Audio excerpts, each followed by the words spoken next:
po, pinag-usapan po natin yung about sa spiritual warfare. Tunay nga na natapos po natin yung series nitong month ng March. March po, April na pala ngayon. At yun po, grabe po yung pakikidigma talaga. At naunawaan natin, nakita natin kung anong yung mga dapat natin gawin sa pakikipaglaban. Sabi nga, may doon sa isang Bible na ang laban natin ay hindi natin laban, kundi si Lord yung makikipaglaban sa atin. Amen. At tunay nga na talagang tayo po ay nasa madugong labanan lagi. Araw-araw ng buhay natin bilang Kristiyano, nakikipaglaban talaga tayo. Saan tayo nakikipaglaban? Hindi tayo physical na nakikipaglaban. Una sa tao. Amen. Kasi nga, ang kalaban natin ay hindi nakikita. Ito yung kalaban natin. Kaya, matagal na minsan tayong Kristiyano, bakit nararanasan natin lagi na tayo ay parang ang hirap na. Sabi nga nila, marami nating mga naging kakilala na hindi minsan nakakapagpatuloy kasi nga hindi nila minsan napapagtagumpayan yung laban na meron sila. Pero yun nga, pagkaunawain natin yung salita ng Diyos, ang laban natin ay laban din ng Diyos. Amen. Kaya yun, talagang tunay nga ng battlefield natin, hindi ito yung lugar o hindi yung labas, hindi yung ground na sinasabi. Ang battlefield talaga natin mga Kristiyano ay ito. Ito po talaga. Yung mindset natin. Paano ba tayo nakikipaglaban po dyan? Kaya muli ay tayo po muna ay dumako po sa isang panalangin bago tayo po magpatuloy. Inaanyayan ko po ang bawat isa na tayo po manalangin sa oras na ito. Diyos namin makapangyarihan sa lahat. Salamat Lord sa umagang ito. At dalayan ko rin Panginoon ang bawat isa na kami Lord ay handang makinig ng iyong makapangyarihan salita. Patuloy namin binubuksan ang aming puso para sa iyo. Hayaan mo Lord ang iyong presensya, ang patuloy na dumaloy, kumilos sa aming buhay o sa aming kalagitnaan. Holy Spirit, gawin mo akong empty bottle at ikaw Lord ang magpupuno at ang maglalaman nito sa buhay ko Lord. Lord, instrumento mo lang ako bilang daluyan ng iyong pagpapala, biyaya, Panginoon. Ano man Lord yung aming mapakinggan Lord, ito Lord ay magrema sa aming puso. Ikaw Lord ang aming maparangalan, ikaw ang aming maitaas sa buhay ko. Salamat Lord dahil tunay nga Lord na ikaw Lord ang nagbibigay sa akin ng karunungan, kaalaman at kaunawaan. Lord, hindi ko kayang tumayo kung wala ka sa buhay ko Lord. I am nothing Lord without you. Kaya Lord sa oras na ito, sa iyo ko Lord ipinibigay, ipinagkakatiwala ang oras na ito. Ito Panginoon aking dalangin. In Jesus' mighty name. Amen. May tanong lang po ako sa inyo. Ito po Ano ang mas mahirap baguhin? Isip o ugali?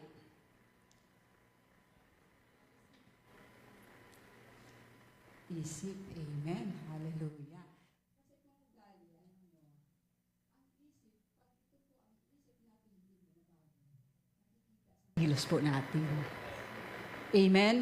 Kaya ito dapat muna ang kailangan mabago sa atin. Kasi nga sabi ko po kanina, ang battleground natin, ang laban natin ay laging nandito. Amen? Alam mo, pagpasok mo pa lang dito sa loob, talagang alam mo agad na yung isip mo refresh. Siyempre, lalo na pag tayo nakapanalangin, nakapagbabad sa salita ng Diyos, talagang refresh na refresh ang isip natin. Pero minsan talagang may time tayo na sinusubok talaga tayo. Kasi nga, may nakikita kasi tayo. Wasa tayo lumabas, may nakita tayong hindi maganda, pumapasok na agad yung isip natin. Gumagana na agad ang isip natin. Sabi nga po sa science at yun po, ang mata daw po natin ay bintana or window of our soul. Kung ano nakikita natin, yun agad ang gumagana sa isip natin. Amen? At pag yan ay nasa isip natin, tiyak pupunta yan sa puso natin. At pag nasa puso natin, yan na yung nakikita sa buhay mo, yung attitude o yung pag-uugali na meron tayo. Amen? Kaya napakahalaga po yung mindset. Sabi po dyan, mindset is a person's habitual attitude, set of beliefs or mental inclination that dictates how they interpret and respond to situation. Talagang ang buhay ng tao, talagang ang isip, ang laban, kailangan ito ang mabago talaga. Kasi diyan nagmumula Misa sa attitude natin, nakikita agad eh. Kaya kung ang isip natin ay puro kasamaan, talagang ang magre-reflect sa buhay mo, sa pamumuhay mo, puro kasamaan. Amen? Yan yun. Kaya minsan marami po talagang mga tao ngayon na hindi minsan nila naunawang. Kahit, bakit maraming tao minsan nakakaranas ng mga depression? Kasi nga, yung nakaraan, hindi nila malimutan, hindi nila nare-renew yung isip nila. Sa anong paraan? Ba't hindi nare-renew? Kasi nga, hindi nila alam kung paano. Kasi kaya talagang napakahirap ang kalaban minsan yung isip natin. Kaya maraming mga nade-depress, maraming nagkaka-anxiety, maraming mga nai-stress sa panahon natin ngayon. Amen? Ang stress po, yan yung iniisip pa lang natin ngayon. Yan po yung pangkasalukuyan, stress. Ano po, halimbawa, nandito ka ngayon, iniisip mo agad na, ay, paano kaya akong mamaya? Parang, may naghihintay yata sa akin, may usapan kami ng ganito. Ayan na, hindi ka na makapag-focus sa ganitong gawain ng Panginoon. Stress ka na kasi iniisip mo na. Amen? Yung anxiety naman, wala pa yung bukas, iniisip mo na. Amen? Hindi pa nangyayari, iniisip mo na. Ay kasi ganito, ay ano kaya nga uulamin, ay wala kaming bigas bukas, paano kaya ito, wala akong pera. Yan, nag-iisip ka na, hindi pa nangyayari, andyan na, advance na agad yung isip mo. Yan, nagkakaroon ka ng anxiety. Kasi yun yung nasa isip mo. Yung depression, kaya umahantong sa depression, yung nakaraan mo, hindi mo malilimutan. Amen. Tulad ng yung mga trauma mo ng nakaraan. Minsan, nandyan lagi ang laban. Iniisip, nagpapabalik-balik, nagre-rehestro sa isip natin. Kaya hanggat wala kang connection kay Lord, hindi yan mawawala. Amen? Ito lagi ang laban natin. Nakaraan na, natapos na, pero binabalik-balikan mo pa. Marami pong ganyan sa atin. Amen? Lahat tayo nakaranas ng mga nakaraan, pangit na nakaraan sa buhay natin. Kaya minsan, nadadala pa rin natin kahit Kristiyano na tayo. Kaya marami pong nade-depress. Kasi mga nakaranas ng mga trauma, mga nakaraas ng mga pag-aabuso, kaya maraming hindi sila makawala doon sa ganung kaisipan nila. Nadadala nila hanggang sila'y naglumaki. Kasi nga, nandun eh. Hindi nawala. Kaya hanggat hindi nawawala, hindi nababago ito, hindi rin mawawala yung pain sa puso nila na naging sanhi ng trauma nila. Amen? Kaya napakahalaga po na ang mindset natin laging naka-incline saan dapat sa salita ng Panginoon. Amen? Kasi ang hirap, kasi yun nga, talagang lahat tayo nagdaan sa ganyang pagkakataon, sa ganyang mga karanasan na nangyari sa buhay natin. Iba-iba man ang sitwasyon, iba-iba man ang naging karanasan natin, pero lahat tayo nagdaan dyan. Kung ano man yung mga pinagdaanan natin noon, kung ano man yung mga nakasakit sa buhay natin noon, dapat nililib na natin yun. Amen? Bilang Kristiyano kay Lord. At paano po ba natin yun napapaghandaan sa sarili natin? Amen? Yan yung mga nakasanayan natin, mga nakasanayang pananaw at paniniwala pa rin. Hanggang ngayon. Kaya matagal na tayong Kristiyano, nadadala pa rin natin. Kasi nga, binabalik-balikan natin eh. Amen? Dapat inaalis na natin yan. Hallelujah. Next slide po. At sabi po dito, sa nabasa ko, may book po dito, Growth Mindset.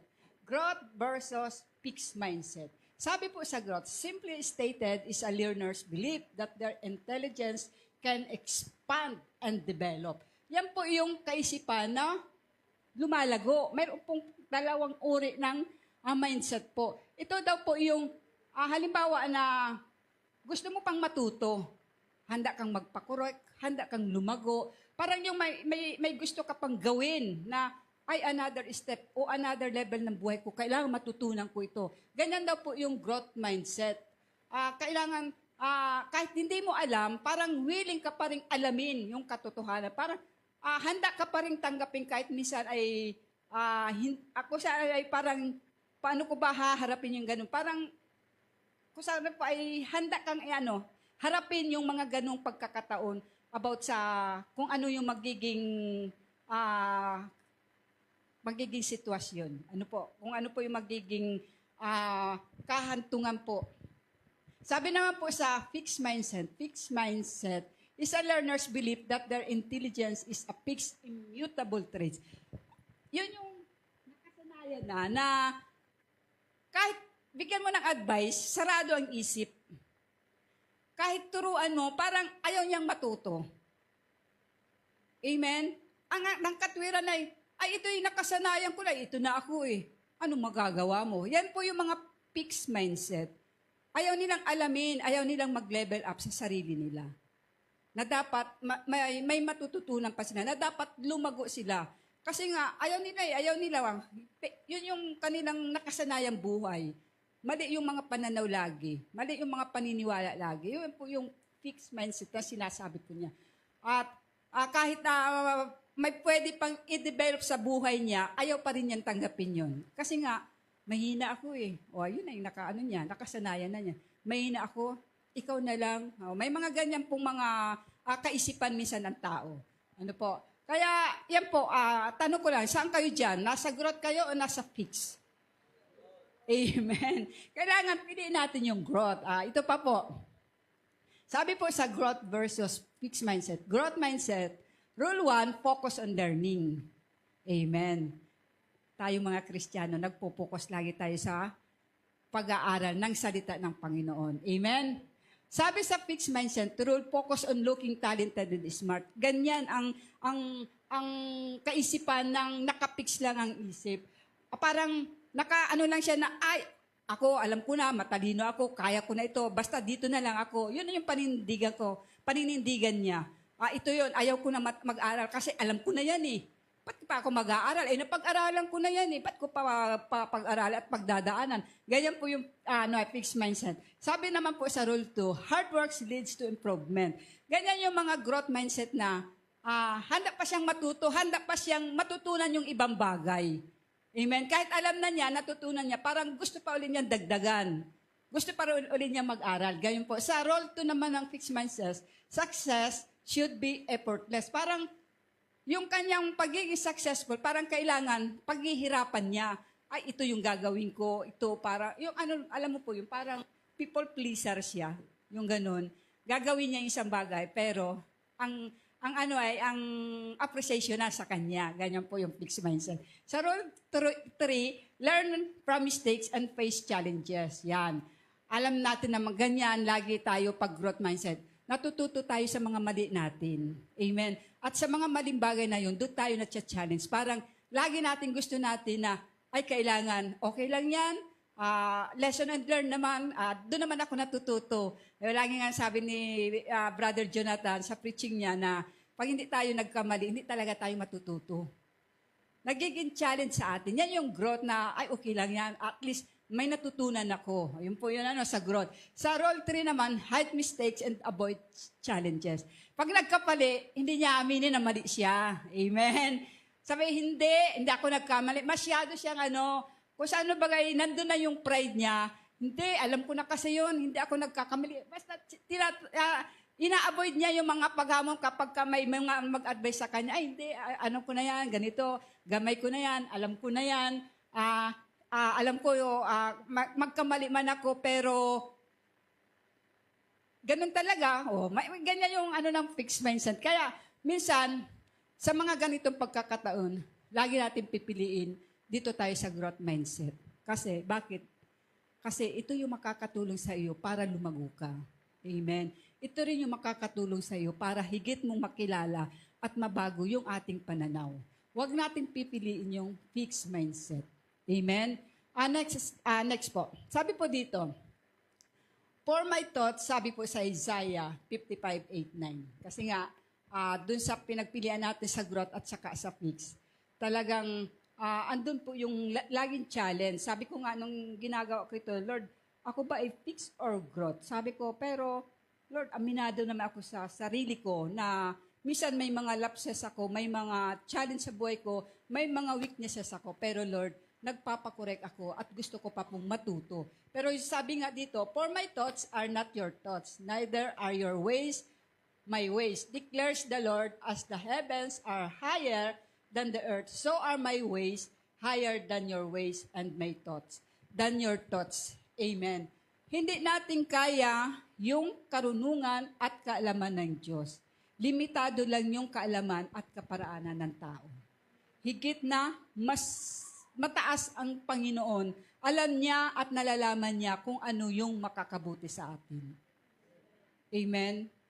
Kaya wag nating ipagpalagay na lagi sa sarili natin na ito yung isip ko, ito yung alam ko na to.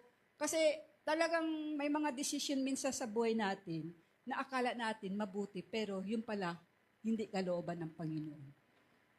Kaya nga sabi dyan, huwag nating ipalagay na lagi ang isip natin ay tama. Tama man sa paningin mo, pero hindi para yun nagiging pagpapala sa Diyos. Sabi nga dyan, thoughts are my thoughts. Iba yung ways ng Panginoon sa buhay niya at sa buhay niya para sa iyo. Hindi katulad ang isip natin at karunungan natin sa Diyos. Amen? Iba ang kaparaanan niya sa buhay natin. Kaya nga sabi po dito, as a Christian, may tanong po dito, what kind of mindset do you have? Ilang taon na po tayong Kristiyano? Tanong ko po sa inyo. Ilang taon na po tayong Kristiyano? Kasi talagang minsan, tinanong ko rin po yung sarili ko. Sabi ko, o nga naman Lord, ang tagal ko Kristiyano. Since 1997 pa ako nakakilala. Anong isip pa kaya ako meron pa hanggang ngayon? Baka Lord ay hindi, iba na yung kaisipan na meron ako. Kaya talagang minsan mapapatanong din talaga ikaw, anong kaisipan meron ba tayo talaga? Amen? Sabi po dito, ito pa po, mindset matters tayo. As a Christian, kailangan maging centered mindset tayo. Amen? Kasi bakit? Sabi nga po doon sa Word of God, sa may Romans 1:28. Para ano po tayo? Sabi po sa Romans 1:28 po. Hindi ko lang po nailagay po dyan sa slide. Romans 1:28. Sabi po dyan, sa pag-atayaw nilang kumilala sa Diyos, hinayaan sila ng Diyos sa kanilang masamang pag-iisip at sa mga di tumpak na asal. Naging alipin sila ng lahat ng uri ng kasamaan, kabuktutan, kasakiman, masasamang isip, na puno sila ng pagkainggit at masasamang hangarin, na humaling sa pagpatay, pagtatalo at pagdaraya. Sila'y masisitsit. Medyo malalim lang po yung aking yung aking pong version po. Yan po ang kaisipan ng tao. Lalo na po ngayon sa panahon natin ngayon. Grabe po ang ng social media, ang atake sa isip ng tao. Totoo po yan. Kaya lagi tayong mag-ingat. Kaya kailangan maging Christ-centered mindset tayo. Amen? Pagka sinabi kasing usapan natin ay mindset, ano bang mindset meron ako? Nung ako ay simula na naging Kristiyano. Amen?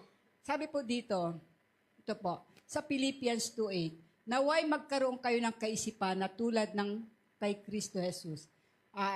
Kahit siya'y likas at tunay na Diyos, hindi niya ipinagpilitang manatiling kapantay ng Diyos. Sa halip, kusa niyang hinubad ang pagiging kapantay ng Diyos at naging katulad ng alipin. Ipinanganak siyang tulad ng mga karaniwang tao at nang si Kristo'y maging tao, nagpakumbaba siya at naging masunurin. Hanggang kamatayan, maging ito man ay kamatayan sa cross. Salamat po sa kanyang salita. Sabi po dito sa 5, yan po ang magiging highlights po natin. Naway magkaroon kayo ng kaisipan na tulad ng kay Kristo Jesus. Bakit yun po ang sinabi po niya diyan? Sabi po dito, lest this mind be in you, which was also in Christ Jesus. Sabi po sa Philippians 2:8 po. Kasi nga, ang totoo po, ang ugali talaga ng tao ay bunga ng ating kaisipan. Amen? Yan ang nagdadala sa atin. Kaya kailangan talaga, lagi nating i-correct, itama kung anong kaisipan meron tayo. Amen? Kaya hindi na tayo magtataka na sinabi po dyan na kailangan ang maging kaisipan ng mga Kristiyano ay maging katulad ng kaisipan ng kay Kristo. Amen? Kasi ang battle nga natin, tulad ng sinabi ko kanina, ang battle natin ay lagi nasa isip. Diyan tayo minsan napapahamak. Akala natin tama yung desisyon natin. Akala natin tama yung plano natin. Pero yun pala, yun yung magdadala sa atin minsan sa paglayo natin sa Diyos. Minsan nasusuway na natin ang Diyos. Akala natin tama. Amen? Ay pinagpipray ko naman, Lord. Yes, pinagpipray nga natin. Kaya nga, kung hindi kalooban ni Lord, wag na nating ituloy. Amen? Kaya sinabi po dyan, sabi nga dyan, gayahin daw natin, hindi siya sinabi na gayahin natin si Kristo. Amen? Ang ibig sabihin dyan ay, gayahin natin yung kaisipan ni Kristo. Amen? Kaya makikita natin dyan, pag-usapan po natin po ano. Kaya tingnan mo, matagal na tayong Kristiyano, bakit kaya nagganon pa rin ang isip sa atin ng iba? Bakit kailangan i-renew ang ating isip? Yan po ay mababasa natin sa Romans 12:2 na sinabi po ni Apostol Paul. Parang ano lang po, isang illustration, parang cellphone na lagi siyang naghahang, laging hindi mo magamit ng maayos. Ganun po 'yun, sa isang illustration. Kasi nga may problema yung system niya. Amen. Pero pag na-upgrade yung system niya, magiging maayos ang paggamit. Amen. Kahit yung mga apps po niyan. Kasi may problema, may mga virus May mga virus doon sa system na yun. Kaya sa buhay din natin, sa spiritual natin buhay, ang kaisipan talaga natin, andyan, napupuno yan ng virus. Amen? Napupuno tayo ng virus sa ating kaisipan na dapat tanggalin hindi tanggalin yung kaisipan, kundi tanggalin yung basura ng kaisipan natin na nagiging sanhi ng ating pagkakasala. Amen? Kaya, minsan talaga, dyan tayo nadadali ng kaaway. Yung ating kaisipan, dyan tayo natatalo. Dyan tayo nadideceive. Sabi po dyan, ibig sabihin po ng sabi po dito, ito po, Tagalog, naway magkaroon kayo ng kaisipan na tulad ng kay Kristo Jesus. Sabi po dyan. Pagbulayin po natin, hayaan. Ano po ibig sabihin? Kung saan i-let go, alisin mo, kung saan yung isang pagdidesisyon. Ano po? Sabi po dyan, it starts with surrender. Ano ang gagawin natin? Submit yourself to God. Amen? I-submit natin kay Lord yung mga kaisipan na hindi natin kayang makontrol. Kasi walang pwedeng mag-control niyan. At walang pwedeng mag-alis niya sa isipan natin, kundi ang Diyos lamang. It starts with surrender. Paano ba tayo kikilos? Kailangan hayaan mo, isuko mo sa Diyos, isurrender mo yung mga bagay ng kaisipan mo na hindi nagiging kalugod-lugod at hindi nagiging pagpapala sa paningin ng Diyos. At hindi natin ma-overcome yung mga bagay na nais na natin tanggalin sa sarili natin. Hindi tayo mababago, kaya minsan talaga dyan tayo nahihirapan. Yan yung battle ng bawat isa sa atin. Sabi dyan, it starts with surrender kay Lord. Submit yourself. Amen? Sabi po dyan sa Santiago, kaya nga pasakop kayo sa kapangyarihan ng Diyos, labanan ninyo ang dyablo at lalayuan kayo nito. Sa 8, lumapit kayo sa Diyos at lalapit siya sa inyo. Linisin ninyo ang inyong mga kamay, kayong mga kasalanan. Linisin ninyo ang inyong puso. Yun ang dapat natin gawin, is-surrender natin. I-let natin, hayaan natin, ibigay natin sa Kanya kung ano man yung nagpapahirap sa ating kaisipan upang makalaya tayo dyan. Amen? Kasi ang hirap pagka talagang lahat naman po siguro tayo nakaranas ng mga ganyang kaisipan. Kahit matagal na tayong Kristiyano. Hindi talaga, ako aminado, ewan ko sa inyo. Amen? Mamaya, pag uwi mo pa lang ng bahay, may magchismis na sa'yo, gumagana na yung isip mo Meron ba dito na pag may ichinismis ang isang tao, hindi gumagana ang isip, nakanganga ka lang? Ewan ko lang. Siyempre, pagka gumana yan, magre-response ka na. Diba? Kapag nag-response ka na, ay, alam mo na yon. Kasi ano nang isip natin eh. Ibang gumawa. Amen? Ibang gumawa sa buhay natin. Kaya dyan talaga tayo makikilala. Kaya sabi po dito, sunod po, let means, Lord, ikaw na ang masusunod, hindi ako. Yun ang ibig sabihin ng let. Tanong ko po, sabi po dyan, Lord, ikaw na ang masusunod, hindi ako. How many years na tayong naging Kristiyano na ikaw ang nasunod? Amen? At hindi si Lord. Ilang taon na tayong Kristiyano na tayo yung nasusunod sa sarili natin. Na dapat si Lord na yung masunod sa buhay natin. Hindi na tayo. Kaya nga dapat ipasakop natin sa Diyos yung ating buhay. Amen? Ipasakop natin sa Kanya. Lord, ikaw na ang masusunod, hindi na ako. O pag sinabi natin, Lord, ikaw na masusunod, ay maya-maya, ay iba na naman ang thinking. Kaya pag sinabing, Lord, ikaw na ang masusunod, hindi na ako, ibigay mo lahat. Amen? Lahat-lahat. Hindi na, huwag ka na magtira sa sarili mo. Kasi pag nagtira ka pa, baka pa yan yung magiging dahilan muli ng pagkakasala mo sa Diyos. At hindi na naman makukontrol yung ating kaisipan. Let means, Lord, ikaw na ang bahala, hindi na ako. Yun po ang sinasabi po. Kaya, kung ano po ay, hindi tayo magbabago kung ayaw nating magpabago. Amen? Hanggat hindi tayo nagpapasakop sa Diyos, tiyakin nyo sa sarili ninyo, walang mangyayari talaga. Kayo pa rin kasi ang nasusunod. Tayo pa rin yung nasusunod sa sarili natin, hindi ang Diyos. Kasi ayaw nating magpabago eh. Kaya kung gusto natin magpabago sa Kanya, totally surrender talaga kay Lord. Amen? Parang ano lang po yan eh. Parang ganito lang yan. Para kang may GPS ka. Halimbawa, GPS. Uso ngayon ang GPS eh, lalo sa mga sasakyan. Ang GPS, nagtuturo, yun ang way mo. Amen? So, kami sa InDrive, laging may GPS yan.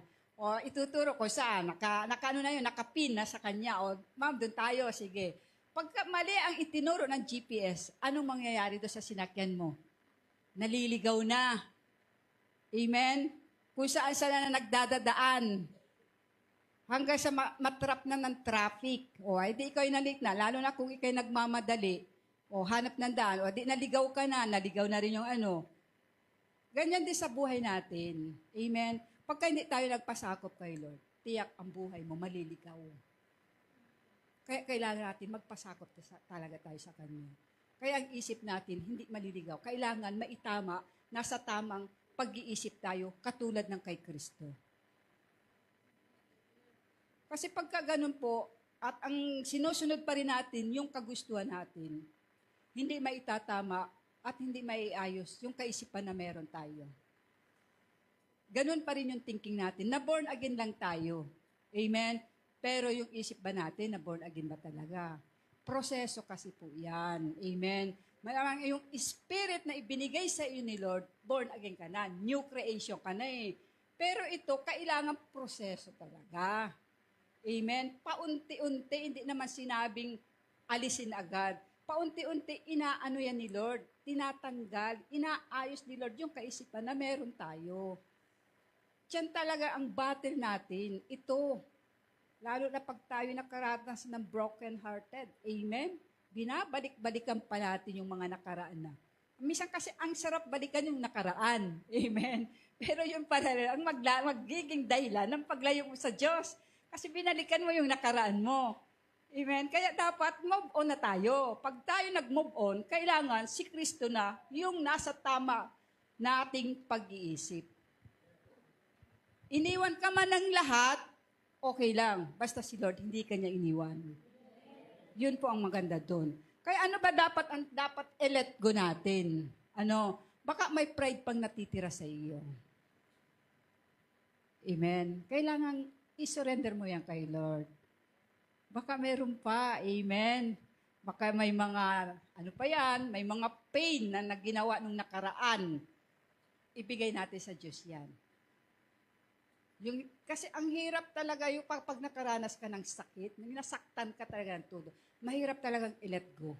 Kasi naranasan ko rin po yan. Yung alam mo, yung may mga traumang nangyari sa iyo, may mga pang-aabuso sa iyo, lalo na kapag physical, mahirap yung inner, yung sa kalooban mo, talagang proseso yung pagpapagaling dyan.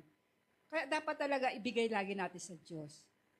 Kasi nung naboragin din ako, ang dami ko talagang kung saan ay, ang sarap sa pakiramdam, pero yung mga nakaraan mo, nandun pa, sabi ko nga, Lord, ipalimot mo po sa akin yung nakaraan ko. Kasi ayaw ko nang balikan.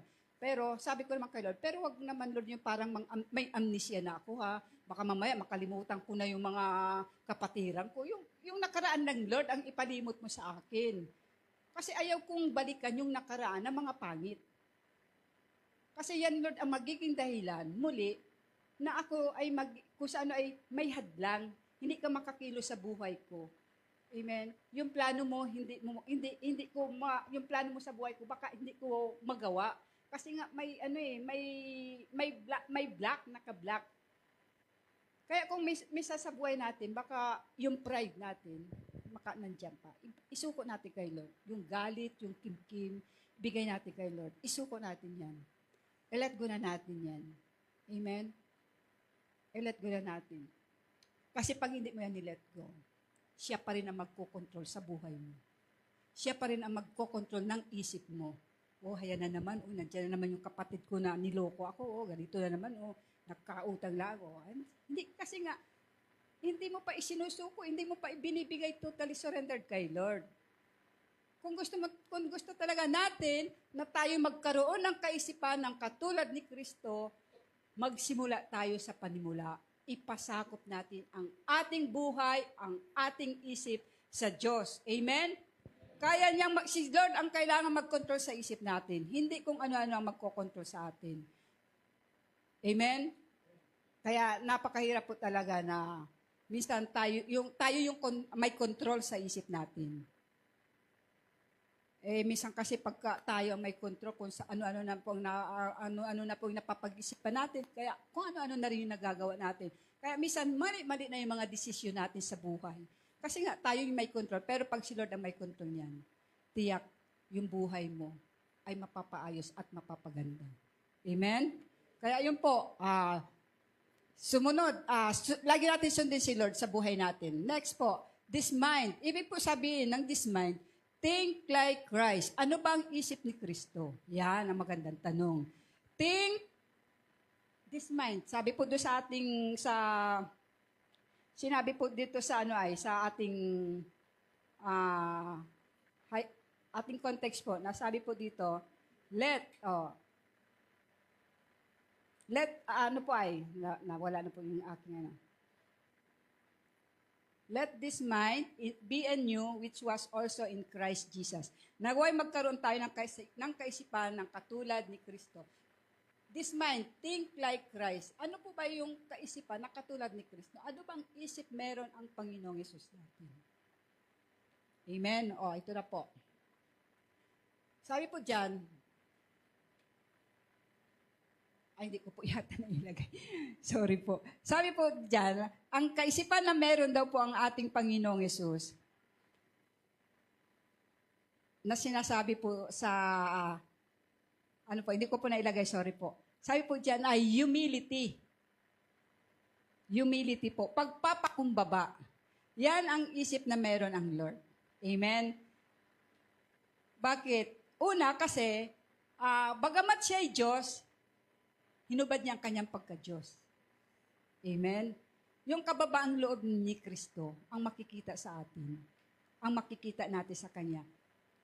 Sa atin naman buhay, sa mundong ito, inaangat natin ang sarili natin. Pero kay Kristo, bagamat siya nasa taas, bumaba siya. Amen. Humility po. Next po, na katangian po ng ating Panginoong Yesus. Kasi sabi nga, talagang kailangan makita sa buhay natin yung kababaang loob. At sinabi ko nga, paano ba natin malalaman yun? Yung total surrendered ko po kay Lord. Kasi kailangan talaga natin na tayo ay magpakumbaba sa harapan ng Panginoon. Yan, isa yun sa katangian ng ating Diyos na si Kristo ay bagamat siya ay Diyos, hinubad niya ang kanyang pagka-Diyos, bumaba siya at nagpakumbaba siya bilang tao. Amen? Parang ano po yan, isang illustration po. Kasi ganyan tayo. Ngayon, ito po yung era ng talagang high-tech po tayo sa technology. Talagang high-tech, technology na nga, di ba? Talagang lahat ng mga technology ngayon ay lumalabas na. Sa social media, may mga ganyan kasi tayong mga ano po may mga ganyan po kasi tayong mga kaparaan na mga ginagawa sa buhay natin na parang, alam mo po yun, na kahit hindi naman dapat picturean at i-post, kailangan ay picture, magpipicture ako kasi kailangan i-post ko ito. Para ano, ba't tayo nagpo-post? Para mapag-usapan sa social media? Tanong ko lang po sa inyo. Siguro magpo-post kasi naisip mong i-post kasi may nababasa ka eh. Parang gusto mo magpa-trending, mapag-usapan, di ba? May mga ganyan tayong senaryo sa buhay natin. Ako, aminado din naman po ako. Amen. Pero hanggang doon lang ako sa sinusuri ko pa yan at chinecheck ko po yan. Kung ano yung mga dapat po natin. Kasi yan yung mga katangian dapat ng isip ni Kristo, yung magkaroon tayo ng kababaang loob. Hindi yung tayong parang tayo yung magiging people pleaser na, itong tao ito. Lahat ng bagay sa sarili mo ay nailagay mo na sa social media. O di ba? Ay siguro nung panahon siguro ni Kristo, kung namatay si Kristo panahon at nauso social media, sandali lang Lord magpapapicture muna akong nakapako ka. Baka ganyan magiging, post na agad. Si Lord ito pinako na. May mga ganyan kasi senaryo. Pero nung panahon na yon, talagang hindi pa usang social media, may mga nagkikriticize na rin kay Lord Jesus. Amen? Hindi pa uso yung mga ganyang mga may mga pagbubuli na rin sa Kanya. Na may mga condemnation na rin sa Kanya. Pero, ano ang naging katangian ni Kristo? Ano ang naging isip niya? Gumanti ba siya o hindi? Hindi. Kasi nga may puso at may kaisipan siyang magpakumbaba. Amen? Ganyan ang katangian ni Kristo, yung kaisipan niya, magpakumbaba siya. Sabi nga po sa Mateo 11:29, sabi po niya doon, matuto kayo sa akin, sapagkat ako'y maamo at mapagpakumbaba. Lumapit tayo sa Kanya. Isa yan sa katangian ng kaisipan ni Kristo. Magpakumbaba. May kababaang loob siya. May kaisipan ng kababaang loob ang ating Panginoong Hesus. Amen? Na dapat yan ay meron din po tayo. Dapat yan din ang isinasabuhay sa atin. Yan yung makita sa buhay natin. Yung kababaang loob. Hindi lahat ng meron tayo ay inalagay mo na sa social media. Hindi natin alam. Sabi nga ni Pastor na social media is good naman, pero depende sa paggamit nga, di ba? Kasi ang social media, pwede mo namang maipalaganap yung salita ng Panginoon through social media. Pero wag naman yung hindi dapat i-post. Wag na lang. Kasi may mga kaibigan ka dyan na sandali, nag-post ka lang naman, maya-maya, may nag-post na rin na puro pagkain na rin. Sabi ko nga parang may mga ganong senaryo sa mga pagpo-post. Kaya, ingat din po tayo. Ano po? Kaya ito po, ano pa pong katangian na meron po ang ating Panginoong Hesus? Ng kaisipan. Maging masunurin. Hindi ko lang po nailagay dyan po, pero mamaya makikita po ninyo. Naging masunurin po siya, yes. Naging masunurin po ang ating Panginoong Hesus. Naging masunurin siya, bagamat siya ay Diyos, sumunod siya sa Ama at nagkatawang tao para ibigay ang kanyang buhay sa atin. Sumunod siya, hindi siya nag-alinlangan. Amen? Sabi mo po nga dyan sa John 5:19, ginawa ng Panginoong Hesus ang kalooban ng Ama. Naging masunurin siya. Amen? Hindi man lang siya tumanggi. Hindi man lang siya tumanggi. Malaya siyang sumunod sa ating Ama sa langit. Yan ang isa sa katangian ng kaisipan ni Kristo. And next po, sabi po dyan, mapagmahal at mapaglingkod. Isa yan sa kaisipan na meron siya. Katangian po. Ano po? Sabi po nga sa John 13, yung washing of the feet, minsan ginawa na po natin yun. Talagang bagamat siya ay Diyos, pero how much more ginampanan niya at ginawa niyang hugasan ng paa ang kanyang mga disciple. Ay siguro sa panahon natin ngayon, magagawa kaya natin yun. Uy, CEO ako, paghuhugasin mo ako ng paa mo, ay, huyo ka. O, di ba? May mga ganong senaryo eh. CEO, paghuhugasin mo ako ng paa mo? Pero kailanman hindi inisip ng Panginoon yun. Na kahit siya ay Diyos, kahit siya ay leader, kahit siya ay Panginoon ng mga Panginoon, hari ng mga hari, pero ginampanan pa rin niya ang pagiging mapaglingkod sa atin. Naparito nga siya, hindi para paglingkuran, kundi naparito siya upang paglingkuran niya tayo. Amen? Isa yan sa katangian na meron po siya. Kaya ngayon, kabaliktaran po sa mindset ng yun ang mindset ng Panginoong Hesus natin. Pero ang mindset ng mundo, kabaliktaran. Anong mindset ng mundo? Unahin mo yung sarili mo. Yan ang mindset ng mundo. Unahin ko yung sarili ko. Pero kay Kristo, unahin muna niya yung sarili niya. Amen? Unahin kong maglingkod. Amen? Yung paglilingkuran ka, pero si Kristo naglingkod sa atin. Kristo nagpakumbaba sa atin. Amen?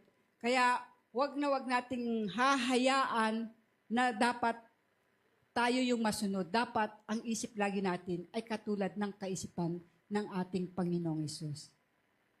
Yan ang dapat na matularan natin. Amen? Next po.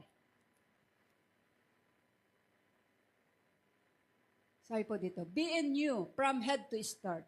Be in you. Yung parang mapasa iyo. Kung anong meron ang Panginoong Hesus sa kanyang isip, kailangan meron ka din, mapasa iyo rin yun. Amen? Kailangan from head to heart. Kailangan mula dito hanggang dito. Hindi lang nandito lang. Amen? Hindi rin lang pwedeng dito lang. Kailangan ito. Sabi po dyan, from head to start. Hindi sapat na alam mo lang, kailangan nasa puso mo. Amen? Hindi lang yung, ay, alam ko na yan. O, di ba? Eh, yung application, nagagawa mo ba? Hindi, di ba? Kailangan from head to start. Kailangan yun ang makita sa'yo. Hindi sapat na alam lang natin.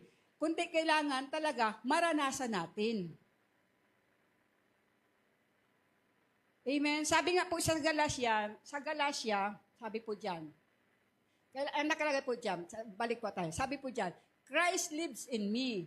O, tanong ko po sa iyo, si Kristo na po ba ang namumuhay sa buhay ninyo? Si Kristo na po ba ang nananahan sa buhay ninyo? Kailangan nyo na yung makita.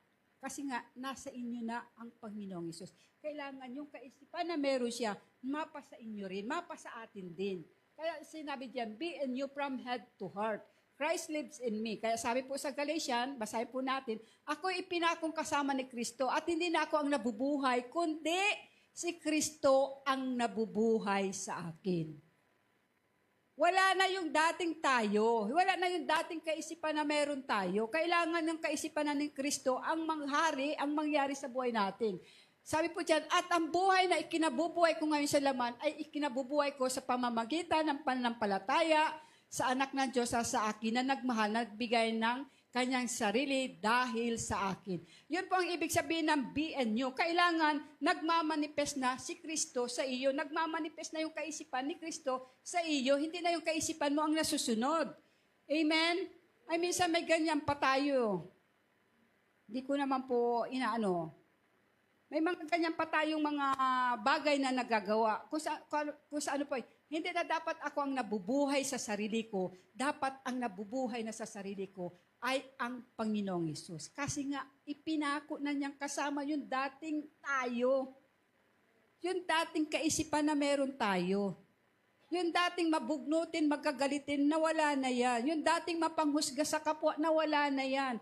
Yung dating may trauma, wala na yan. Yung dating may pain o nararasan niya yung mga kalungkutan, nawala na yan. Na dapat yung kaisipan na meron tayo na nagmumula sa Panginoong Hesus. Amen? Kasi nga, ang tunay po na, sabi po dito, may sinulat po, ang tunay na Kristiyano, hindi daw lang nagbabago sa labas, kundi nagbabago din sa loob. Amen? Dapat yun po ang mangyari sa buhay natin. Paghariin natin ang kaisipan ni Kristo sa ating sarili. Be in you, mapa sa inyo, mapa sa akin.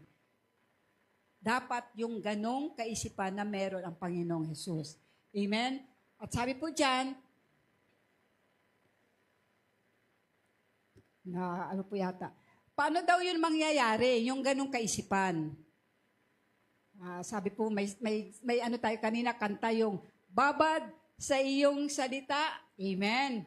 Kailangan, magbabad po tayo sa salita ng Diyos.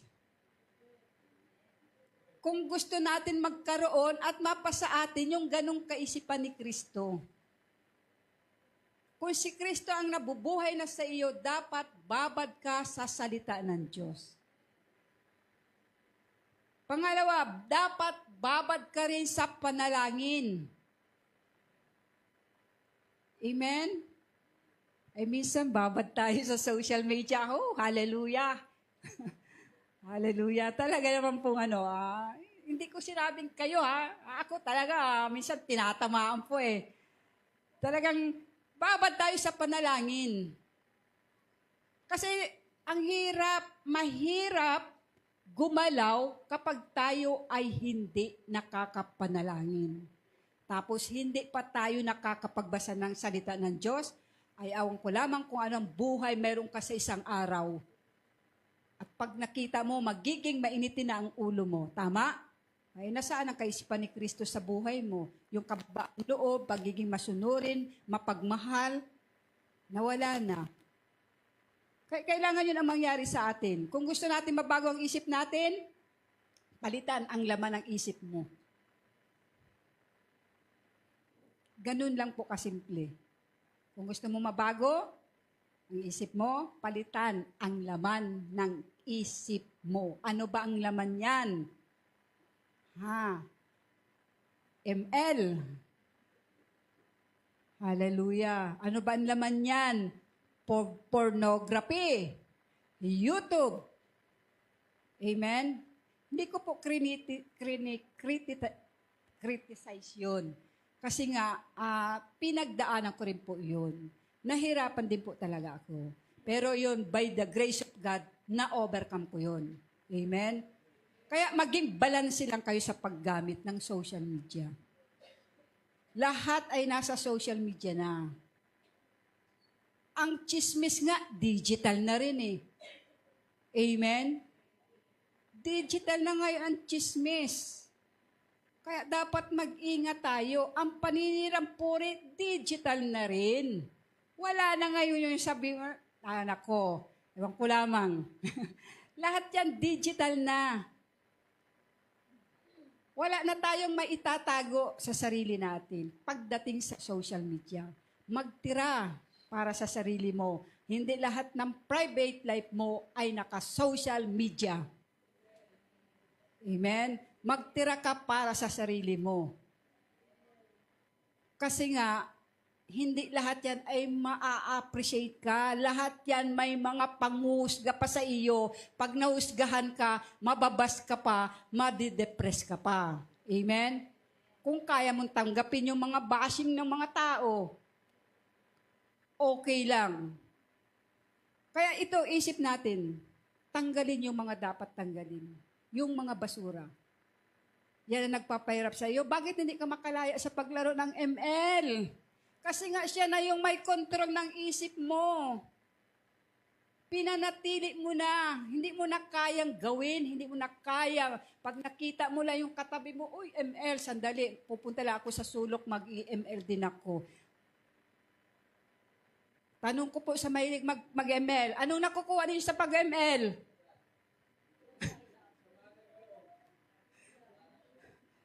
May ano ako diyan, may nabasa yata ako. Pleasure daw. Anong klaseng pleasure? Di ba? Alam niyo kung pleasure lang ang nahanap natin, nasa Word of God. Amen? Kay Lord mo hanapin ang katotohanan. Kaya yan, hindi makontrol, hindi nila kayang tanggalin yung paglalaro ng ML. Huwag nating huwag nating hayaan na tayo ang makontrol. Tayo ang mapasakop. Kung saan pinasakop natin yung sarili natin sa social media. Dapat kay Lord tayo magpasakop. Para siya ang may control ng ating isip.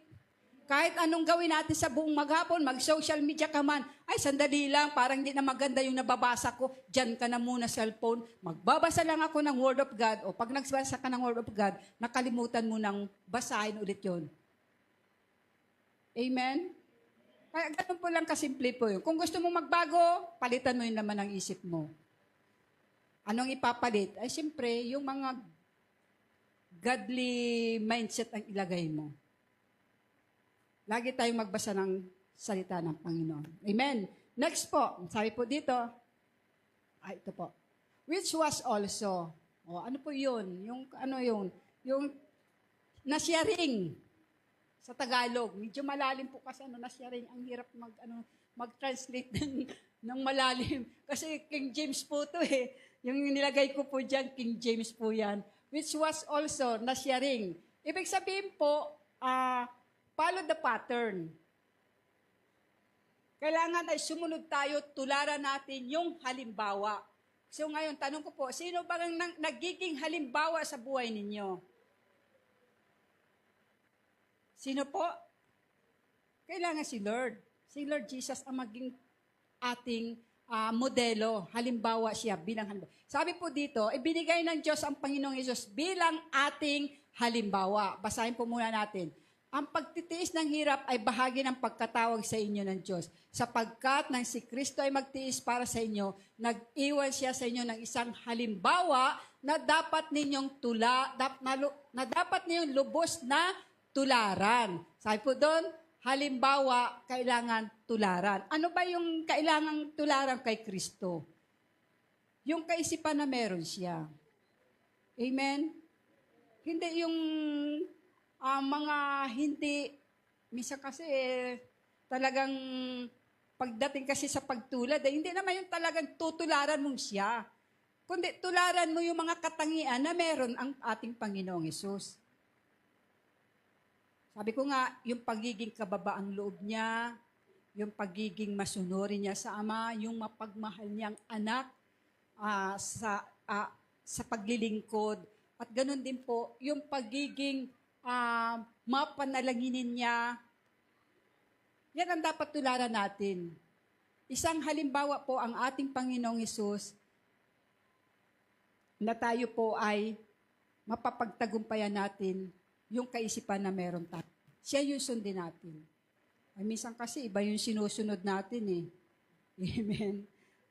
Dapat siya yung pinanggagalingan ng lahat.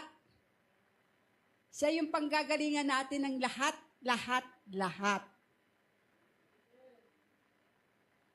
Hindi importante na kailangan gawin ko lahat, yung malakas ako, ganito. Alam po ninyo, talaga si Lord lang kung bakit nagagawa natin ang lahat ng bagay sa pamamagitan lang ng ating Panginoong Hesus.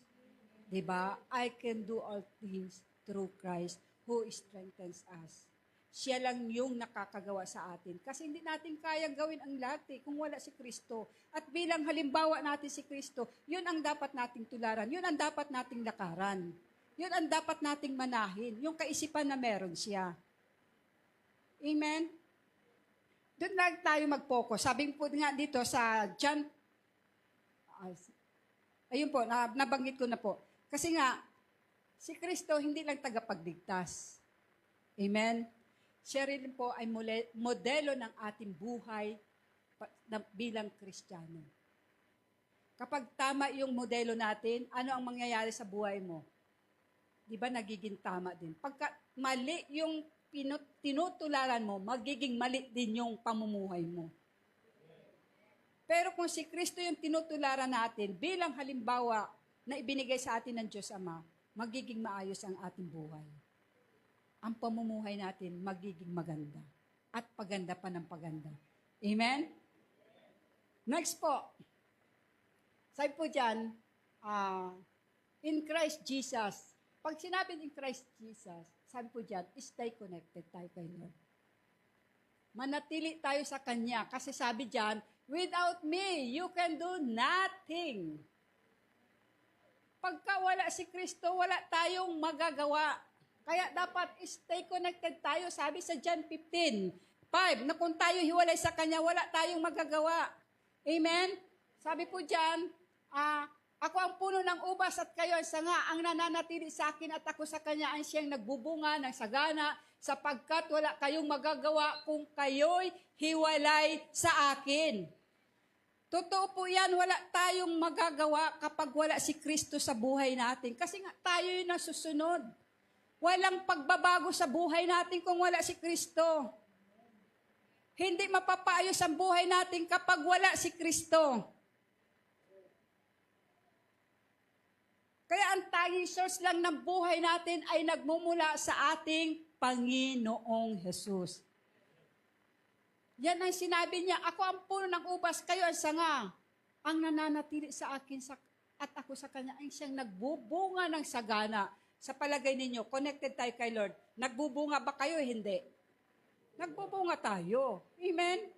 Nagbubunga tayo. Unti-unti, may mga progressos tayo sa buhay natin na, ay, wala na, hindi na ako nagiging mainitin ng ulo, hindi na ako magagalitin, hindi na ako kuripot, o diba, may mga ganyan tayo, nakakapagbigay na ako ng tithes and offering kay Lord. Amen. Hallelujah. May mga ganyan na tayong senaryo, may ganyan na tayong kaisipan. Lord, sa sunod na linggo, lalakihan ko, Lord, yung pagbibigay ko. Amen. May mga ganyan na tayong kaisipan minsan sa atin. Kasi nga, nananatili tayo kay Lord. Si Lord ay mapagbigay. Anong ibinigay ng Diyos sa atin? Anong ibinigay ni Kristo sa atin? Yung buhay niya mismo ang ibinigay niya sa atin. Kailanman hindi niya tayo pinagdamutan. Wala siyang kaisipan na hindi kanya pinagdamutan. Lahat binigay niya sa iyo. Ikaw lang ang hindi nagbibigay sa kanya.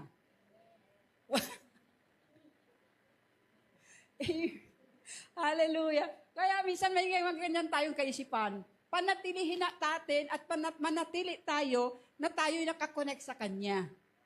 Stay connected in Christ. Nang dahil kay Kristo, nakakonect na ako sa Kanya. Ito na yung isip ko ngayon. Ito na yung ginagawa ko ngayon. Ito na yung pamumuhay ko ngayon. Lord, salamat sa iyo dahil dahil ako'y nakakonect sa iyo, hindi na magiging maganda ang buhay ko. Ay kung hindi ka nakakonect kay Lord, malamang, sarili mo pa rin sinusunod mo, ay baka naglalasing ka pa rin doon sa kalabas, baka ikaw ay natetempt ka pa rin ng mga bisyo. Amen? Baka nagagawa mo pa rin yung gusto mo. Kasi nga, ayaw mong makikonnect sa Kanya eh. Kaya kung gusto natin magpabago at baguhin yung isip natin, manatili kang nakakonekta sa Kanya. Wag na wag mong ihihiwalay ang sarili mo sa Kanya dahil mapapahama ka kapag giniwalay mo ang sarili mo. Ganun lang po kasimple yun. Ang pagbabago talaga, hindi self-improvement. Amen? Kundi ang pagbabago, Christ transformation. Ganun lang po yun. Pagka sarili mo, ang ginawa mo ay babaguhin ko yung sarili ko. Hindi ka mababago. Baka mabago mo lang isang araw, andyan ka na naman. Paulit-ulit mo lang ginagawa. Pero ang tunay na pagbabago, i-connecta mo yung sarili mo kay Lord. Tiyak mararanasan mo yung Christ transformation sa buhay mo.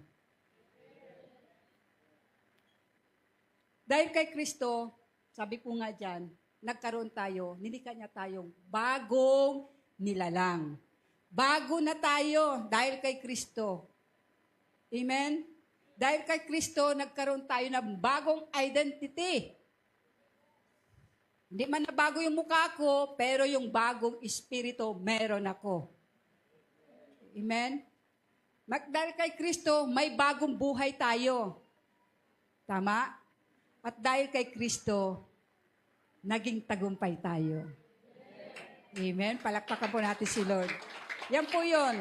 Lagi nating i-connect ang buhay natin sa Kanya. Tiyak yung isip natin. Magkakaroon tayo ng Christ-centered mindset. Amen? Kaya hindi lahat talaga na mga, ano po, sa social media, hindi lahat ay lagi nating makikiuso. Kaya piliin po talaga natin. Parang ano lang po yan eh.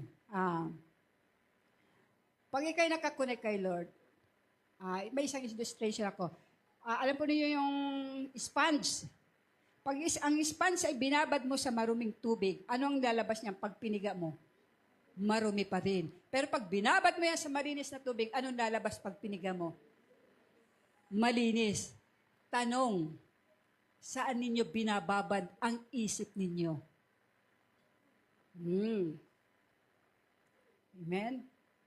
Baka binababad ninyo kung saan-saan. Kaya tuloy, iba ang thinking. Ibabad, para malaman nating malinis talaga ang isip natin, ibabad natin sa Word of God. Sa salita ng Panginoon. Kasi ganun lang naman po yun eh. Pagka iba ang isip natin, sabi ko nga po kanina, nabanggit ko na po, pag ML ang laging nakababad yan, tiyak yan hanggang pagtulog ang kamay, nagaganyan-ganyan po yan. Kasi nga ang isip ay nag-EML ako. Diba? Kaya wag nating ibabad yung isip natin sa paggamit ng ng mga ganong mga social media. Kaya ang hirap, pagka binabad mo ang isip mo sa mga negative thoughts, negative din yung magiging kaisipan mo. Tama? Kasi ito sinabi niya ganito, ganito, ganito, ganito.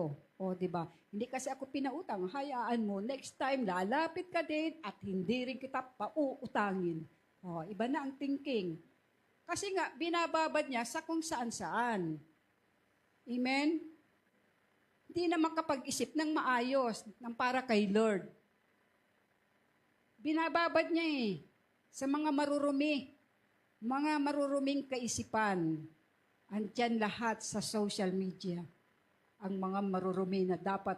Kasi sabi, hindi ko naman habang binabasa, maniwala ako sa, sa live class na encounter natin na about, tinuro ni Pastor Andy yung about sa social media na paggamit, hindi ko alam po kung izusum pa raw. Pagka nalampasan, babalikan, parang ang ganda nito, izusum pa raw. Kasi nakita mo na, iba na ang thinking. Diba? May mga ganyan kasi tayo, mga Alam po ninyo, na mismong Facebook po, may mga ads na talaga, na may mga hindi na magaganda. Bigla na lang magpapapap. Halimbawa, hindi ko naman po sinasadya kasi biglang lumabas. Ayun nga, mahirap Pag may lumabas, i-accept mo na. Huwag mo nang i-zoom. Para hindi mo na makita. O, diba?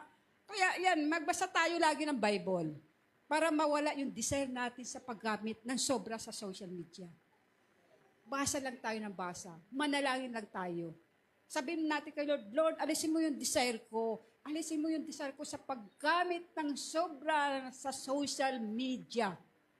Amen? Yan ang kailangan natin. Manalangin, makipag-fellowship tayo. Makipag-fellowship. Ibabad natin ang ating kaisipan sa pakikipag-fellowship natin sa kapwa natin mananampalataya. Huwag ninyong ibababad yung isip ninyo sa chismosa. Tiyak, iba ang thinking niya makukuha mo. May maa-adapt ka rin.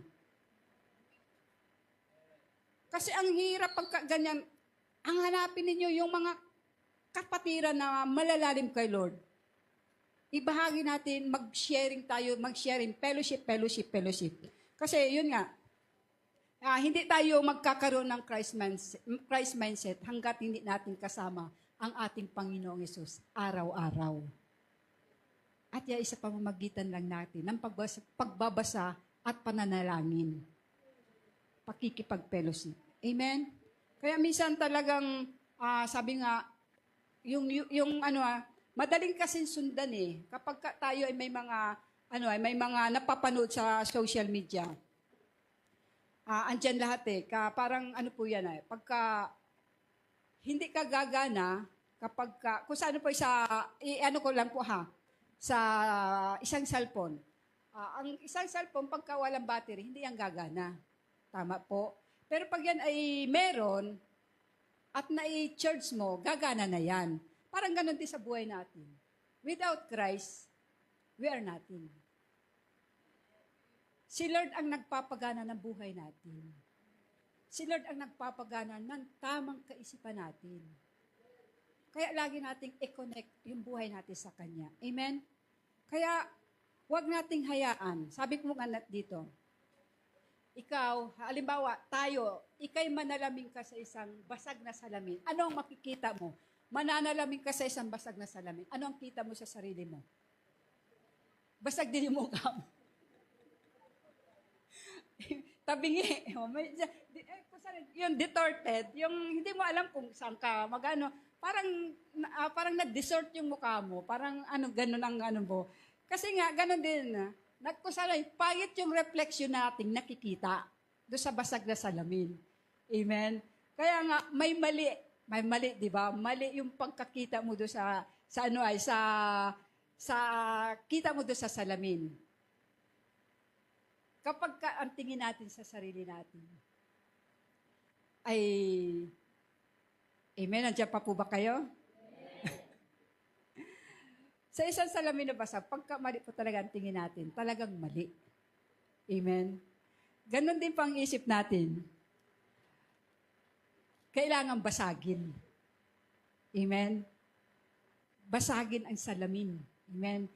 Nabasag tayo dahil sa mga nangyari sa buhay natin. Amen? Basag tayo dahil sa trauma. Basag tayo dahil minsan walang nagmamahal sa atin. At ganoon din po, basag din po tayo sa kasalanan na meron tayo. At basag din po tayo sa mga rejection sa mundong ito.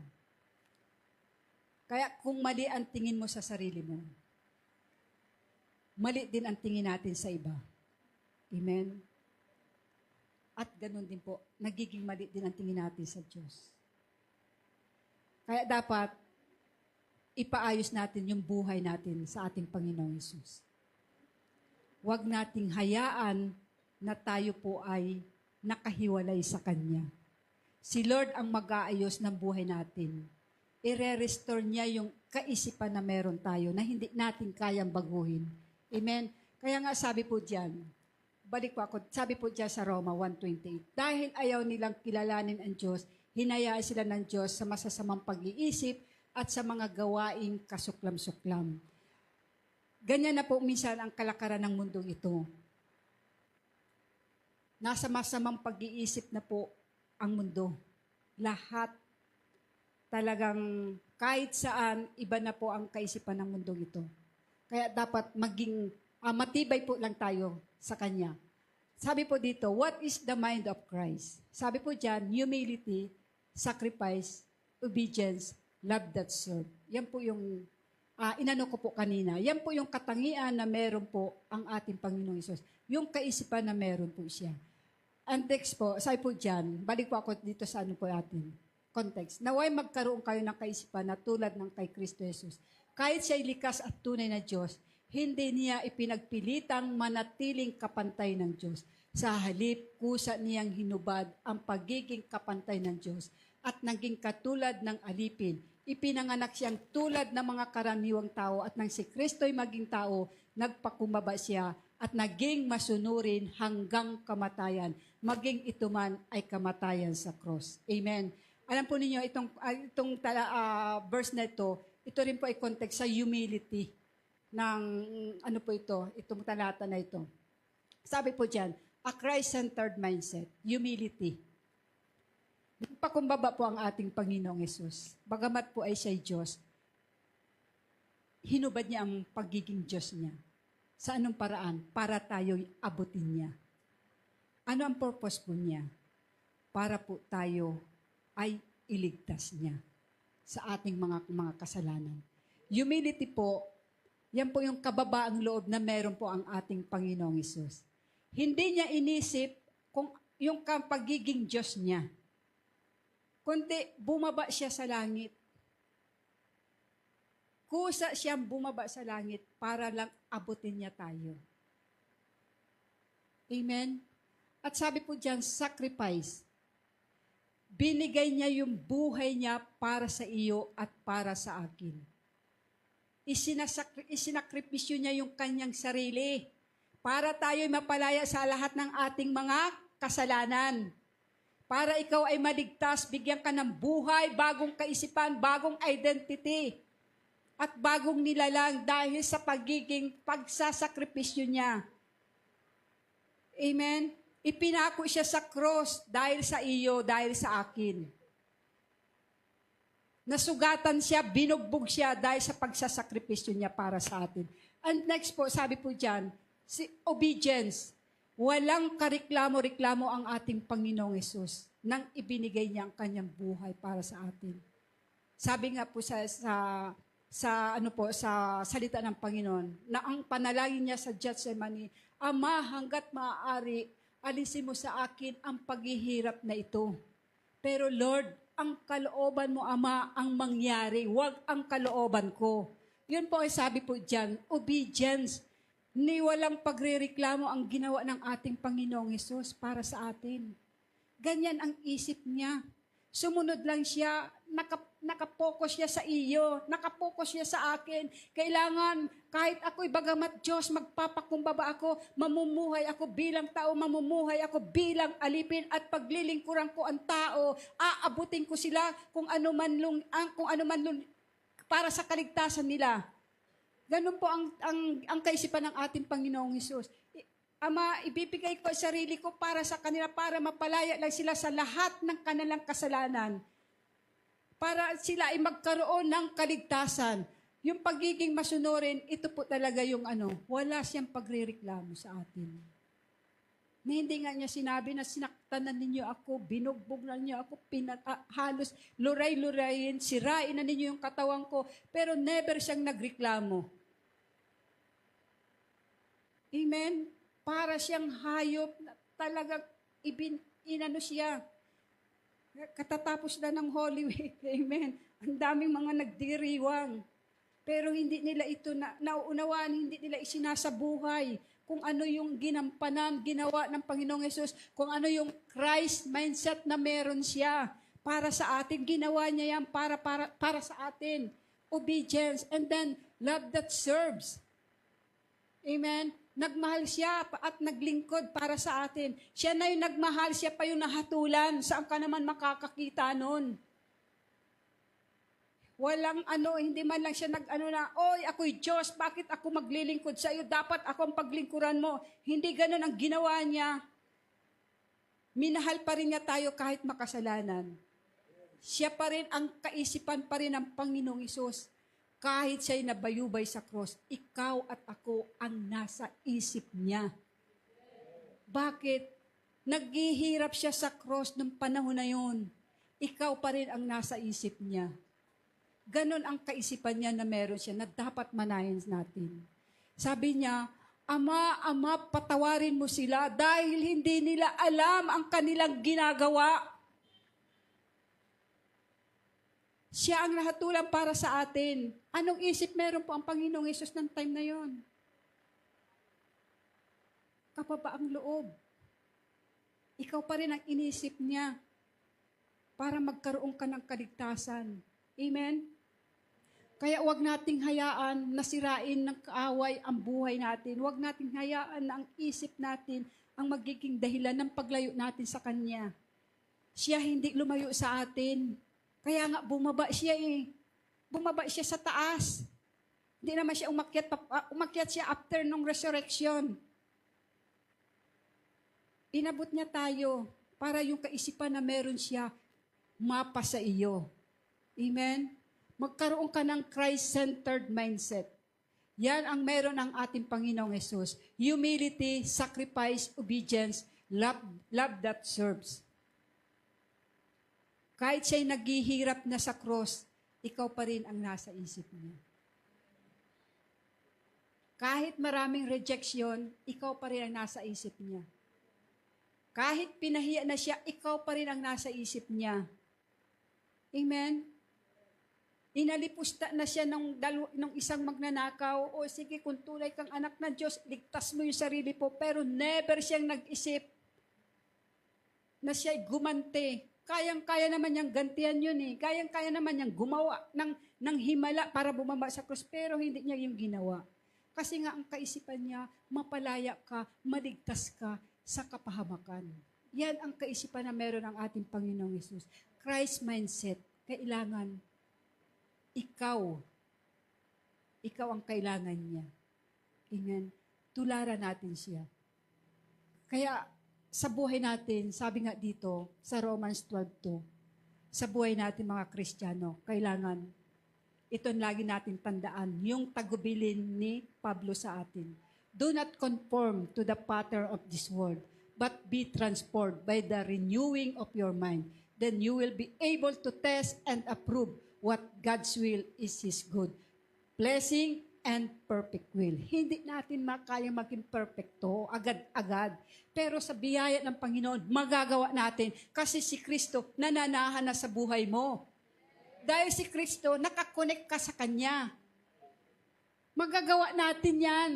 Huwag lang tayong umayon sa mundong ito. Kapag umayon tayo sa mundong ito at tayo ay na kay Kristo din, mahihirapan ka. Kapatid, ang hiling ko lang sa inyo, huwag na nating ayunan ang mundo.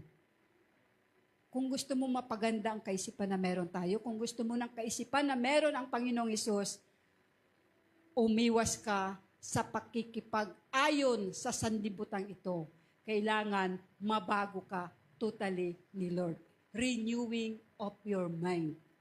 Walang ibang makakagawa niyan, kundi tanging ang Diyos lamang sa buhay mo. Nananahan sa iyo ang Holy Spirit, sabihin mo sa Kanya, tulungan Kanya. Lord, renew my mind. Ayaw ko, Lord, mag-isip. Ayaw ko, Lord, ma-overcome ko, Lord, yung mga nakaraan ko. Lord, ma-overcome ko, Lord, yung mga paglalaro ko ng ML. Lord, ayaw ko ng ganito, yung pattern ng mundo ito na susundan ko, nagagawa ko, Lord. Kailangan ikaw ang maging pattern ko, Lord. Ikaw yung maging halimbawa ko, Lord. Makikita sa buhay ko, maisabuhay ko, Lord, yung kaisipan na meron ka. Amen?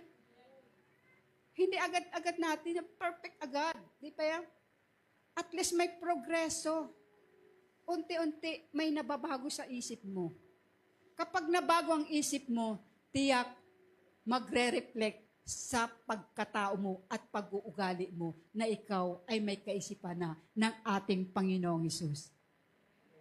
Amen? Magre-reflect na yan sa ugali mo.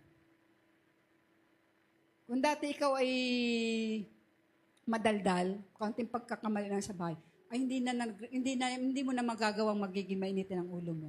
Hindi ka na yung bungangera kasi nga binago na ng Panginoong Hesus ang isip mo, ikinokanik mo na sa Kanya, ibinigay mo na sa Kanya, isinorender mo na sa Kanya yung ganong pagkatao at kaisipan na meron tayo. Amen? Si Lord lang ang pwedeng magbago sa atin. Suotin natin, panatilihin natin yung kaisipan ng Panginoong Hesus sa ating buhay.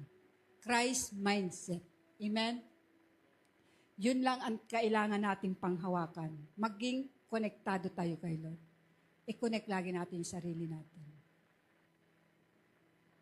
Sabi nga doon sa sinabi ko, without Jesus, we are nothing. Si Kristo lang ang meron tayo. Kung meron kayo pera, bahay, lahat yan magagawa. Temporal lahat yan. Pero si Kristo, mawala man ang lahat, si Kristo nananatili pa rin sa buhay mo. Amen? Magbago ka man, magbago man ang isip mo, pero si Lord hindi magbabago ng kaisipan para sa iyo. Patuloy at patuloy ka pa rin niyang aabutin. Kaya napakahalaga po, lagi nating isipin na si Lord ang naging dahilan kung bakit ako naligtas. Amen?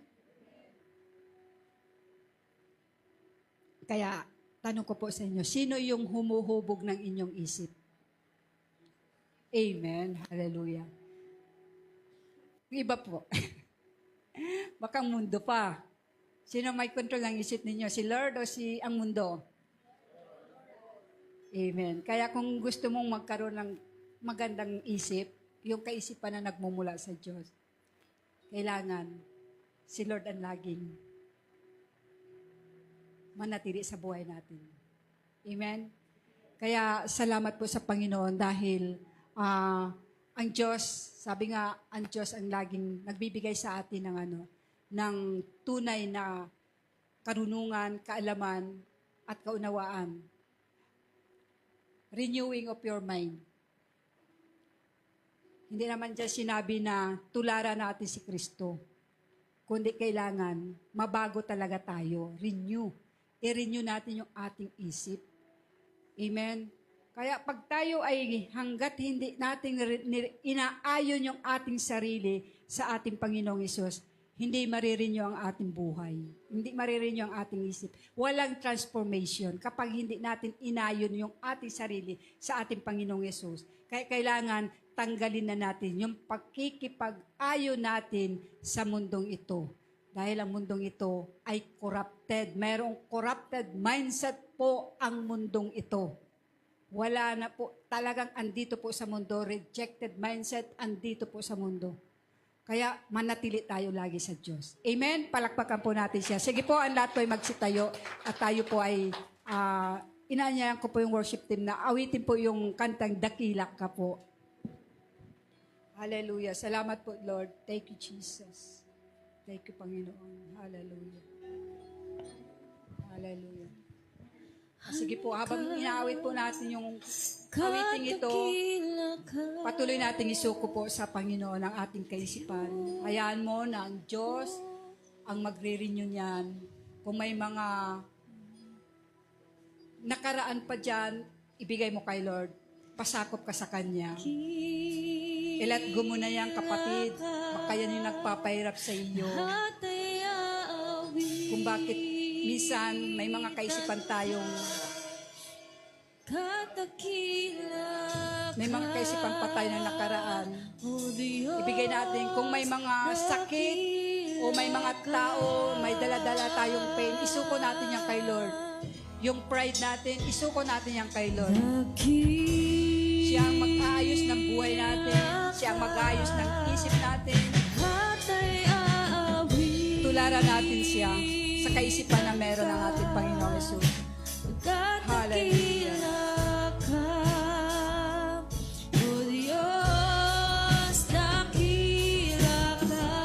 Sige pa po, minsan pa po. Sige. Isukon po natin ating buhay sa Kanya.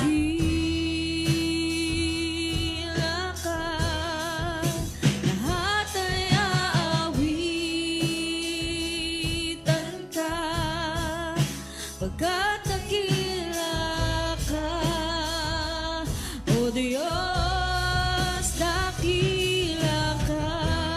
Lord, salamat Panginoon. Tunay na dakila ka, Panginoon, sa aming buhay. Salamat, Lord. Hallelujah. Dakila ka, lahat ay aawitan ka. Lord, hindi namin kayang pagbuhin ang aming sarili. O Diyos, dakila ka. Lord, salamat Panginoon sa umagang ito. Salamat sa iyong mensahe na ibinigay mo, Lord, sa akin. Salamat, Lord, dahil tunay nga na hindi namin kayang baguhin ang aming sarili sa aming kakayanan, sa aming lakas. Lord, tangi ikaw lamang po, Panginoong Hesus, ang makakapagbago ng aming kaisipan na patuloy namin itong ipasakop sa iyo at maghari nawa ang iyong kaisipan sa aming buhay. Lord, salamat sa umaga ito. Pagpalain mo, Lord, ang aming mga kapatid na naririto, Lord. Itaas po natin ating kamay bilang simbolo ng ating pagsuko sa Diyos, bilang pagpapakumbaba. Lord, salamat sa umagang ito. Patuloy mo silang pagpalain. Lord, ang aming napag-aralan ng iyong salita, ito yung patuloy na manatili sa aming puso, patuloy na magbago ng aming buhay, patuloy na magbago ang aming kaisipan. Salamat, Lord, dahil tunay nga, Lord, na wala kaming magagawa kung kami hiwalay sa iyo. Kaya mananatili kami sa iyo, Panginoon. at Ikaw ang mangunguna, maghahari sa aming buhay. Ikaw ang magkokontrol, Lord, ng aming isip, hindi kami, Lord, hindi ang mundong ito. Kahit salamat, Lord, isinusuko namin, ibinibigay namin sa iyo ang mga kaisipan na hindi kalugod-lugod at kanais-nais sa iyong paningin. Salamat muli sa iyong mga anak na naririto, Lord. Lahat kami, Lord, ay mga nakatasang kamay bilang pagsuko at bilang pagpapakumbaba sa iyo. Salamat sa iyong banal na Espiritu Santo na patuloy na kumilos sa aming buhay, sa aming kalagitnaan. Minsan, Lord, hindi namin kayang baguhin ang aming sarili. Pero, Lord, sa tulong at habag mo, Lord, Ikaw, Lord, ang magbabago sa amin. At patuloy, Lord, naming lalakaran, Lord, yung righteousness na meron ka. Patuloy namin tularan ang Panginoong Hesus bilang halimbawa, Panginoon, na ipinagkaloob mo sa amin. Hindi namin tutularan ang mundong ito dahil ang mundong ito, Lord, ay corrupted mindset na meron, O God. Kahit, Lord, sa umaga ito sa'yo namin, Lord, ibinibigay, pinagkakatiwala ang mga anak mong naririto, God. Pagpalain mo ang bawat isa, mag-isa aming pag-uwi, bawat pamilya nila, Lord. Ikaw, Lord, ang magbibigay sa kanila ng kalakasang physical, spiritual man, Panginoon. At sa'yo namin, Lord, ibinabalik, Lord, ang mayamang papuri at pagdakila sa iyong banal na pangalan. Maging ang aming pastor, Lord, sa Tarlac, ingatan mo sila, Lord, sa kanilang biyahe, pagbalik dito sa Manila. Salamat muli, Ama. Tunay nga, Lord, na patuloy namin binubuksan ang aming puso para sa iyo. Ikaw ang maghari, Ikaw ang manguna sa aming buhay. Ito, Panginoon, aming dalangin na may pasasalamat sa tanging pangalan ng iyong anak na sa Jesus, na aming Panginoon at tagapagligtas. Ang lahat po'y magsabi ng Amen. Amen. Sige po, palakpakan po natin si Lord. Thank you po. Amen.